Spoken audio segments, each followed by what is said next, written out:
नमस्ते। The deep dive में आपका स्वागत है। आज हम 20वीं सदी की दो बहुत बड़ी घटनाओं पर गहरी नजर डालेंगे। पहला विश्व युद्ध और 1917 की रूसी क्रांति। नमस्ते। हाँ, ये दोनों घटनाएं ऐसी हैं जिन्होंने न सिर्फ अपने समय को बल्कि आने वाले पूरे युग को बदल कर रख दिया। बिल्कुल। हमारे पास इतिहास के कुछ अंश हैं, कुछ सोर्सेज हैं जिनसे हम इनके कारण, इनके असर, इन सबको समझने की कोशिश करेंगे। आज देखना यह है कि ये घटनाएं इतनी अहम क्यों थीं, आपस में कैसे जुड़ीं और इनका दुनिया पर और भारत पर क्या असर पड़ा। हाँ, सोचिए जरा, एक ऐसा युद्ध जिसने पूरी दुनिया को अपनी आग में लपेट लिया, नई नई तकनीकें सामने आईं और इसी उथल पुथल के बीच एक इतने बड़े साम्राज्य में क्रांति हो गई। चलिए इसी को खोलते हैं परत दर परत। तो पहले विश्व युद्ध से शुरू करते हैं। ये जो WWI था, ये पिछले युद्धों से इतना अलग कैसे था? देखिए, सबसे पहली बात तो ये कि ये सच में वैश्विक था, ग्लोबल। स्पेन, नीदरलैंड, स्कैंडिनेवियाई देश, स्विट्जरलैंड, इनको छोड़ दें तो लगभग पूरा यूरोप इसमें कूद पड़ा था। और सिर्फ यूरोप ही नहीं, नहीं। सबसे बड़ी बात थी कि उपनिवेशों को भी इसमें घसीटा गया। जैसे अपने भारतीय सैनिकों को ब्रिटेन के लिए भारत से बाहर लड़ना पड़ा। हाँ, ये तो बहुत बड़ा पॉइंट है। बिल्कुल। ब्रिटेन के लिए कनाडा, ऑस्ट्रेलिया, न्यूजीलैंड, दक्षिण अफ्रीका, भारत, इन सब से मिला के कोई 30 लाख से ज्यादा सैनिक लड़े। और लड़ाई का मैदान भी देखिए, यूरोप, एशिया, अफ्रीका, प्रशांत महासागर, सब जगह। पहली बार दुनिया भर के लोग एक ऐसे युद्ध में शामिल थे जिसे वो जानते थे कि ये एक विश्व युद्ध है। और लड़ाई के तरीके भी, मुझे याद है स्रोत में लिखा है हवाई जहाज, टैंक, पनडुब्बियां, ये सब पहली बार। हाँ, बड़े पैमाने पर पहली बार ये नई टेक्नोलॉजी आई। फिर भी आप देखिए, लोगों के मन में जो छवि है वो ज्यादातर खाइयों वाली लड़ाई की है। हाँ, वो भयानक खंदकों वाली लड़ाई। बिल्कुल, जमीन पर वो लड़ाई बहुत अहम थी, लेकिन समुद्र में भी लड़ाइयां हुईं। और एक और खास बात, अमेरिका पहली बार एक बड़ी वैश्विक शक्ति के तौर पर इसमें शामिल हुआ। ब्रिटेन और उसके साथियों की तरफ से लाखों सैनिक भेजे उन्होंने। तो उसका मतलब ये हुआ कि असर सिर्फ सैनिकों पर नहीं, आम नागरिकों पर भी बहुत भयानक पड़ा होगा, पहले से कहीं ज्यादा। यकीनन, ये भी इस युद्ध की एक नई और भयानक बात थी। शहरों पर बम गिरे, युद्ध की वजह से अकाल पड़े, महामारियां फैलीं, लाखों आम नागरिक मारे गए। ऐसा पहले के युद्धों में इस पैमाने पर नहीं हुआ था। और समाज पर क्या असर हुआ, रोजमर्रा की जिंदगी पर? बहुत गहरा। बड़े पैमाने पर लामबंदी हुई। पुरुषों को फौज में भेजा गया तो उनकी जगह शहरों में, कारखानों में महिलाओं ने काम संभाला। औरतें नर्स बनकर युद्ध के मैदानों तक भी गईं। अच्छा। हाँ, और सरकारों ने, उन्होंने भी अपनी पूरी ताकत झोंक दी। अनाज जब्त किया, मजदूरों के अधिकार कम कर दिए ताकि फौज की जरूरतें पूरी हों। खाने पीने की, रोज की जरूरत की चीजों की कीमतें आसमान छूने लगीं। लोगों में बहुत निराशा थी, गुस्सा था। और नुकसान, जाने कितनी गई? आंकड़े दहलाने वाले हैं। करीब 1 करोड़ सैनिक मारे गए, 2 करोड़ घायल हुए, लाखों लोग बेघर हो गए, शरणार्थी बन गए, बेरोजगार हो गए। 4 साल तक ये सब चला। इसने उस समय के सामाजिक, आर्थिक, राजनीतिक सारे ढांचों को हिलाकर रख दिया। पूरी दुनिया की अर्थव्यवस्था पर असर पड़ा। इसी विशालता के कारण इसे पहला विश्व युद्ध कहते हैं, इतिहास का एक टर्निंग पॉइंट। तो फिर सवाल उठता है कि इतना बड़ा टकराव, इतना बड़ा युद्ध हुआ क्यों? स्रोत बताते हैं कि आर्कड्यूक फर्डिनेंड की हत्या तो बस एक चिंगारी थी। असली वजह क्या थी? बिल्कुल सही कहा आपने। वो हत्या तो बस बहाना बनी। जड़ें तो वो 19वीं सदी के आखिर और 20वीं सदी की शुरुआत में थी। एक बड़ा कारण था साम्राज्यवाद, इंपीरियलिज्म। कॉलोनी बनाने की होड़। अब जर्मनी जैसे देश जो इस दौड़ में थोड़ा पीछे रह गए थे, वो भी अपना हिस्सा चाहते थे। और दुनिया तो लगभग बन चुकी थी। हाँ, तो अब विस्तार का मतलब था किसी और से छीनना। टकराव तो होना ही था। दूसरा बड़ा कारण था वो गुप्त सैनिक गठबंधन, अलायंसेस। हाँ, वो ट्रिपल अलायंस और ट्रिपल एंटेंट। बिल्कुल। एक तरफ जर्मनी, ऑस्ट्रिया, हंगरी, इटली शुरू में, दूसरी तरफ फ्रांस, रूस, ब्रिटेन। नेताओं को लगा कि ये शक्ति संतुलन बना रहेगा, युद्ध नहीं होगा, लेकिन हुआ इसका ठीक उल्टा। कैसे? इन गठबंधनों ने देशों को ऐसे जकड़ लिया कि अगर एक पर हमला होता है तो उसके साथी देशों को भी युद्ध में कूदना ही पड़ेगा। एक छोटी सी घटना भी पूरे महाद्वीप को और फिर दुनिया को युद्ध में धकेल सकती थी। और इसी माहौल में राष्ट्रवाद, नेशनलिज्म, वो भी बदल रहा था। हाँ, ये बहुत जरूरी पॉइंट है। जो बड़ी ताकतें थीं, उनमें राष्ट्रवाद अब आक्रामक हो गया था। मतलब अपने देश को सबसे महान समझना और दूसरों पर हावी होना। सैन्य ताकत से जुड़ गया ये। वो फ्रांसीसी क्रांति वाले स्वतंत्रता, समानता, बंधुत्व के आदर्श वो कहीं पीछे छूट गए। और दूसरी तरफ जो बड़े साम्राज्य थे, जैसे ऑस्ट्रिया हंगरी या रूस का साम्राज्य, उनके अंदर कई अलग अलग कौमें थीं, राष्ट्रीयताएं थीं, जो दबा हुआ महसूस करती थीं। वो आज़ादी चाहती थीं और बड़ी ताकतें इसका विरोध कर रही थीं। तो इसी सब ने हथियारों की होड़ को जन्म दिया होगा, सैन्यवाद। बिल्कुल, मिलिटरिज्म। सेना पर, हथियारों पर जोर बढ़ता गया। विदेश नीति पर सेना हावी होने लगी, अक्सर आम लोगों की भलाई को ताक पर रखकर। और उस जमाने का जो मीडिया था, अखबार वगैरह, उन्होंने भी इस आक्रामक राष्ट्रवाद और युद्ध के माहौल को खूब हवा दी। लेकिन ये जो सारे फैसले हो रहे थे, युद्ध के, गठबंधनों के, इसमें आम लोगों की कितनी चलती थी? बहुत ही कम, न के बराबर समझिए। वोट का अधिकार बहुत सीमित था, खासकर महिलाओं के लिए तो था ही नहीं। सरकारें ज्यादातर बड़े उद्योगपतियों, जमींदारों, इनके हितों का ध्यान रखती थीं। हाँ, जब युद्ध शुरू हुआ तो देशभक्ति की लहर में आम लोगों ने शुरू में साथ दिया, पर जैसे जैसे युद्ध की असलियत सामने आई, उसकी भयावहता दिखी, लोग थक गए, शांति चाहने लगे। और इसी माहौल में 1917 में रूस में क्रांति हो गई, जब युद्ध चल ही रहा था। ऐसा रूस में ही क्यों हुआ, यूरोप के बाकी देशों में क्यों नहीं? रूस की बात ही अलग थी। वो एक बहुत बड़ा साम्राज्य था जिसमें कई कौमें थीं, और वहां शासन था जार निकोलस द्वितीय का, एकदम निरंकुश। मतलब कोई पार्लियामेंट नहीं, कोई अधिकार नहीं। हाँ, कोई चुनी हुई संस्था नहीं, राजनीतिक पार्टी बनाने या ट्रेड यूनियन बनाने का कोई अधिकार नहीं। सेंसरशिप बहुत सख्त थी, किसी को भी कभी भी गिरफ्तार किया जा सकता था। धार्मिक आज़ादी नहीं थी, जो गैर रूसी लोग थे उनके साथ भेदभाव होता था। ये माहौल पश्चिमी यूरोप से बहुत अलग था। स्रोत में जार को यूरोप का पुलिसमैन भी कहा गया है। हाँ, क्योंकि वो यूरोप में कहीं भी लोकतंत्र की बात होती थी तो उसे दबाने के लिए अपनी ताकत लगाता था।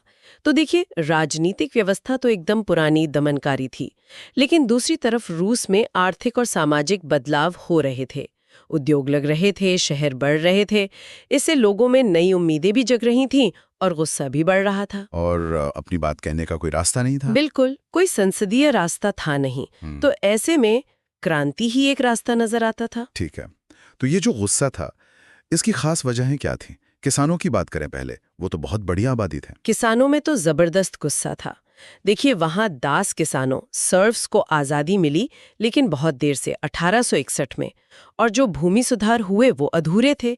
जमीन का बड़ा हिस्सा अब भी बड़े जमींदारों के पास था, और किसान, जो 80% आबादी थे, उनके पास मुश्किल से आधी जमीन थी।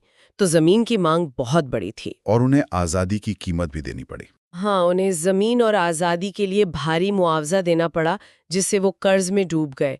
टैक्स का बोझ अलग से था, खेती के तरीके भी बहुत पिछड़े हुए थे, और जार की सरकार, वो हमेशा जमींदारों का ही साथ देती थी।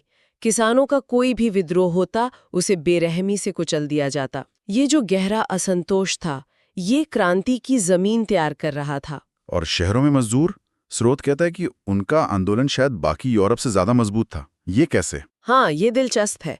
रूस में औद्योगिकरण देर से शुरू हुआ, पर हुआ बहुत तेजी से। इसका मतलब था कि बहुत बड़ी बड़ी फैक्ट्रियां बनी, जहां हजारों लाखों मजदूर एक साथ काम करते थे। छोटे छोटे वर्कशॉप कम थे। अच्छा, तो इससे संगठन बनाना आसान हुआ? हाँ, इससे मजदूरों को संगठित करना और आंदोलन चलाना आसान हुआ। और उनका संघर्ष सिर्फ फैक्ट्री मालिकों के खिलाफ नहीं था, कम वेतन, खराब हालात के लिए। उनका संघर्ष ज़ारशाही के खिलाफ भी था, क्योंकि सरकार उन्हें अधिकार नहीं देती थी, हड़ताल करने पर दमन करती थी, मालिकों का साथ देती थी। तो लड़ाई दोहरी थी। बिल्कुल, इसीलिए रूसी मजदूर आंदोलन ज्यादा राजनीतिक था, ज्यादा जुझारू था, और उसका झुकाव समाजवाद की तरफ था। और एक और बात, 20वीं सदी की शुरुआत तक औरतें भी बड़ी संख्या में फैक्ट्रियों में काम करने लगी थीं और आंदोलनों में शामिल थीं। तो महिलाओं की बराबरी का सवाल भी मजदूर आंदोलन का हिस्सा बन गया था। स्रोत में जार के साम्राज्य के भीतर अलग अलग राष्ट्रीयताओं के गुस्से का भी जिक्र है। पोलिश, फिनिश, यूक्रेनी। हाँ, ये भी एक बड़ा फैक्टर था। जार का साम्राज्य एक राष्ट्रों की जेल जैसा था। जो गैर रूसी इलाके थे, कॉकेसस, पोलैंड, मध्य एशिया, उनके साथ बर्ताव लगभग वैसा ही था जैसा उपनिवेशों के साथ होता है। मतलब उनके संसाधनों का इस्तेमाल रूस के फायदे के लिए। हाँ, उनके कच्चे माल से रूस के उद्योगों को चलाया जाता था। तो इन कौमों में भी जार के शासन से आज़ादी पाने की जबरदस्त इच्छा थी और उन्होंने क्रांति में बहुत अहम भूमिका निभाई। इतने बड़े बदलाव के लिए नेतृत्व भी तो चाहिए होता है। कौन लोग थे जो इसे दिशा दे रहे थे? बिल्कुल, नेतृत्व बहुत जरूरी था। कई सारे राजनीतिक समूह थे। पॉपुलिस्ट थे, सोशल रेवोल्यूशनरी थे, लिबरल थे, सोशल डेमोक्रेट्स थे। सोशल डेमोक्रेट्स में ही आगे चलकर दो फाड़ हुए, बुल्शेविक और मेंशेविक। ये सब तो गैर कानूनी रहे होंगे। हाँ, ज्यादातर गैर कानूनी थे, उन पर भयंकर दमन होता था। लेकिन इसके बावजूद इन समूहों ने लोगों को, खासकर मजदूरों, किसानों, सैनिकों को राजनीतिक तौर पर जगाने और संगठित करने में बहुत बहादुरी का काम किया। लेनिन और ट्रॉट्स्की जैसे नाम हम सुनते हैं। हाँ, लेनिन और ट्रॉट्स्की बोल्शेविक पार्टी के सबसे जाने माने नेता थे, बेशक। लेकिन हमें ये नहीं भूलना चाहिए कि हजारों और भी लोग थे, पुरुष और महिलाएं, जिनके बिना ये क्रांति नहीं हो सकती थी। जमीनी स्तर पर लाखों लोगों ने अपने संगठन बनाए, मजदूरों के, किसानों के, सैनिकों के, छात्रों के, महिलाओं के।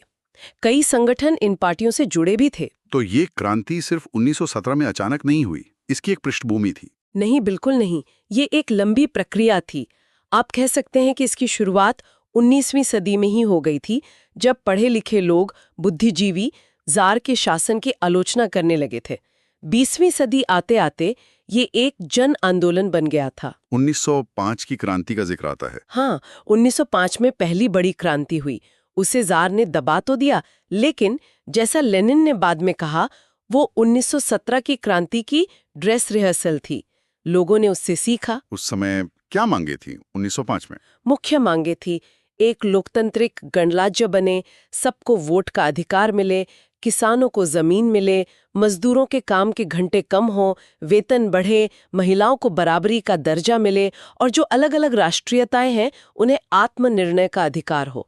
1905 में ही पहली बार पूरे देश में हड़ताल हुई थी।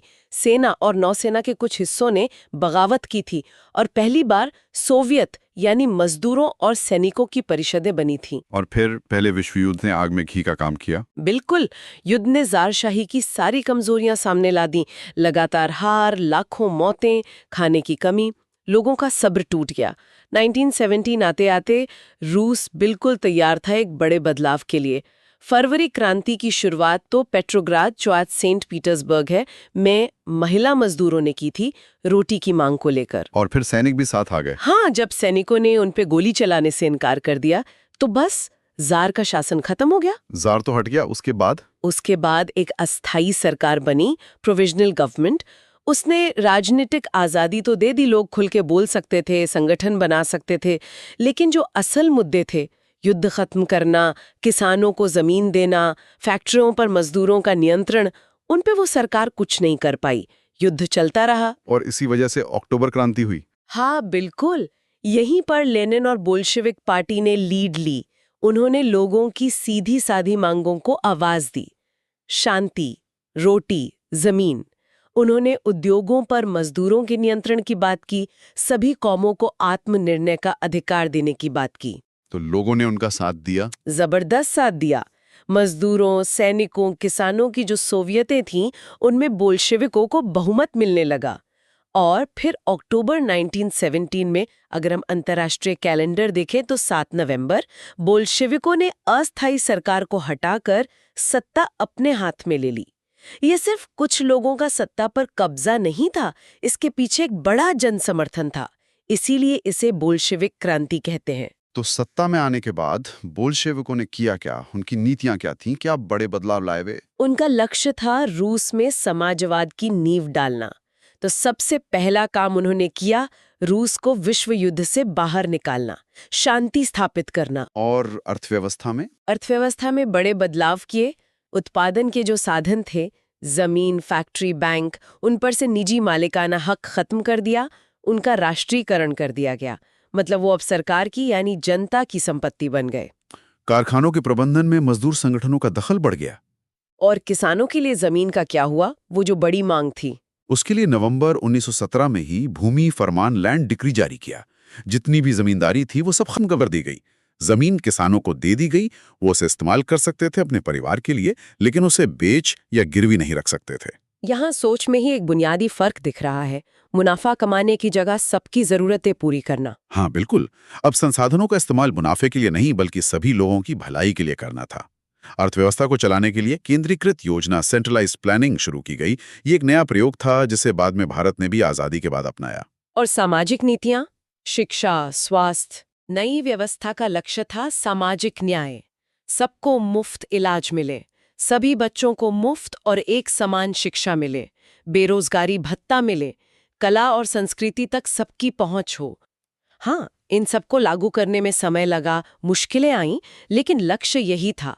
नौकरियों के बीच तनख्वाह का फर्क बहुत कम कर दिया गया। और महिलाओं की बराबरी, उसके लिए क्या कदम उठाए गए? सिर्फ कानून बनाने से बराबरी नहीं आती, इसलिए व्यवहारिक कदम उठाए गए। जैसे महिलाओं को मातृत्व अवकाश दिया गया, सरकारी खर्चे पर क्रेश या शिशु गृह खोले गए ताकि महिलाएं काम पर जा सके, सार्वजनिक भोजनालय खोले गए।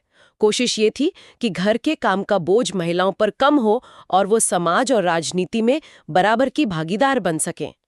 बोल्शेविकों ने इस पूरी व्यवस्था को सर्वहारा वर्ग की तानाशाही कहा। उनका मतलब था कि अब सत्ता मजदूरों और किसानों यानी आम मेहनतकश लोगों के हाथ में है और नीतियां उनके हितों में बनेंगी। इस क्रांति का असर रूस के बाहर दुनिया पर क्या पड़ा, खासकर भारत जैसे देश पर जो उस समय गुलाम था? बहुत गहरा असर पड़ा। बोल्शेविक सरकार ने खुलकर दुनिया भर के उपनिवेशवाद विरोधी आंदोलनों का समर्थन किया। उन्होंने कहा कि हर राष्ट्र को अपना भविष्य तय करने का अधिकार है, आत्मनिर्णय का अधिकार है। तो इससे भारत के स्वतंत्रता सेनानियों को प्रेरणा मिली। बिल्कुल। भारत में जो राष्ट्रवादी नेता थे, उन्होंने रूसी क्रांति से ये सबक सीखा कि आज़ादी की लड़ाई में किसानों और मजदूरों को साथ लेना कितना जरूरी है। किसान मजदूर राज का नारा भारत में भी लोकप्रिय होने लगा। और क्या असर दिखे भारत में? इसी के असर से आप देखेंगे कि 1920 के दशक में भारत में वर्कर्स एंड पीजेंट्स पार्टीज बनी। All India trade union Congress AITUC जैसी संस्थाएं मजबूत हुईं। मजदूरों और किसानों को संगठित करने के प्रयास तेज हो गए। भगत सिंह जैसे क्रांतिकारी भी समाजवादी विचारों से प्रभावित थे। लेकिन पश्चिमी ताकतों ने तो उसका विरोध किया होगा। हाँ बिल्कुल। ब्रिटेन, फ्रांस, अमेरिका, जापान, इन सब ने मिलकर कोशिश की कि बोल्शेविक सरकार को उखाड़ फेंका जाए। उन्होंने अपनी सेनाएं भी भेजी रूस में, लेकिन वो कामयाब नहीं हो पाए क्योंकि बोल्शेविकों को अपने देश में लोगों का जबरदस्त समर्थन हासिल था। तो अगर हम इन दोनों घटनाओं को एक साथ देखें, पहला विश्व युद्ध और रूसी क्रांति, क्या कह सकते हैं, इनका निचोड़ क्या है? देखिए, पहला विश्व युद्ध उसने दुनिया का नक्शा बदल दिया, साम्राज्यों को तोड़ दिया, लड़ाई के तरीके बदल दिए। और रूसी क्रांति उसने दुनिया के सामने एक बिल्कुल नया राजनैतिक और आर्थिक मॉडल रखा, समाजवाद का एक विकल्प पेश किया पूंजीवाद के सामने। और दोनों आपस में जुड़ी हुई थी। हाँ, ये संबंध बहुत साफ है। युद्ध के भयानक दबाव और बर्बादी ने ही रूस में ज़ारशाही के पतन और क्रांति के लिए जमीन तैयार की। और दूसरी तरफ क्रांति ने युद्ध को जल्दी खत्म करने में भूमिका निभाई और युद्ध के बाद जो दुनिया बनी उससे भी गहराई से प्रभावित किया। दोनों की गूंज आज भी सुनाई देती है। हमारे श्रोताओं के लिए एक आखिरी सवाल छोड़ जाते हैं। स्रोत हमें सोचने पर मजबूर करते हैं कि जिन सरकारों ने पहला विश्व युद्ध शुरू किया उन पर आम लोगों का कितना कम नियंत्रण था, है ना? लेकिन युद्ध का खामियाजा सबसे ज्यादा आम लोगों को भुगतना पड़ा और उसी ने रूस में क्रांति को हवा दी।